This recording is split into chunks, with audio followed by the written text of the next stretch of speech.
Inuulan po ng batiko si Sarangani Congressman Manny Pacquiao matapos ang kanyang eksklusibong pahayag sa Bilang Pilipino sa issue ng same-sex marriage. Bagamat hindi raw niya kinokondena ang sinuman, sa pananaw daw ni Pacman ay masahol pa sa hayop ang relasyong babae sa babae at lalaki sa lalaki. Umaksyon si King Wilson.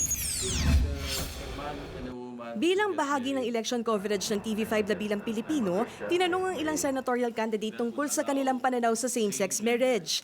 Pero ang sagot ni Sarangani Congressman Manny Pacquiao ang pinakapinagpiestahan sa social media. As Christian, bawal naman yung same-sex marriage. Ginawa ang babae para sa lalaki, ginawa ang lalaki para sa babae. Common sense lang.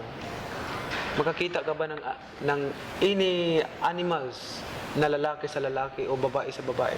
Mas mabuti pa yung hayop. Marunong kumikilala kung lalaki o lalaki, babae, babae. Ngayon, kung lalaki sa lalaki o babae sa babae, mas masahol pa sa hayop ang tao. Oh, di ba? Ang hayop lang, hindi talaga mong pwedeng magsama ang lalaki sa lalaki. Pero I'm not condemning. I'm not condemning them. Yun lang pong marriage. Yung marriage lang, yung committing sin against God. Agad nag-viral ang video na pumalo na sa milyon-milyon ng views. Umabot din ang komento ni Pacman sa Hollywood vlogger na si Perez Hilton. Para sa kanya, barbaric ang pananaw ng senatoriable. Umalma rin ang ilang Pinoy celebrity na kabilang sa LGBT community, gaya ni Aiza Sigera na ikinasal sa ibang bansa sa aktres na si Liza Dino. Ang ilan, binasag ang paniniwala ni Pacman. Kahit kasi sa mga hayop, may homosexuality din. Sinasabi niya na masahol pa sa hayop ang LGBT. Hindi ba niya alam na papumunta ka ng palengke, binibili yung alimangong malaking katawan na maraming aligi itlog? Yan ay gay na alimango. At meron din tayo mga papaya na mumulaklak, hindi nagbubunga. Yan may mga papayang gay papaya. Ibig sabihin po, ang homosexuality ay bahagi po ng nature. So dahil bahagi siya ng nature o kalikasan, gawa siya ng Diyos.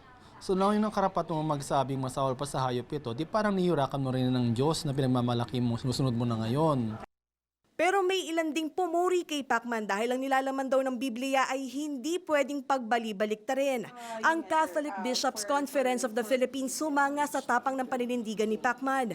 Pero nagkamali lang daw siya ng ginamit na pananalita. I admire him for this position and quite radical, as I said, and quite defining, but I will not go with it, no? Pagkat may mga ilan ng kandidato that they are for same-sex marriage daw. Hindi naman masyadong malalim intindihin yon, that they want the votes of the LGBT community. To me, that is a little below the belt, no?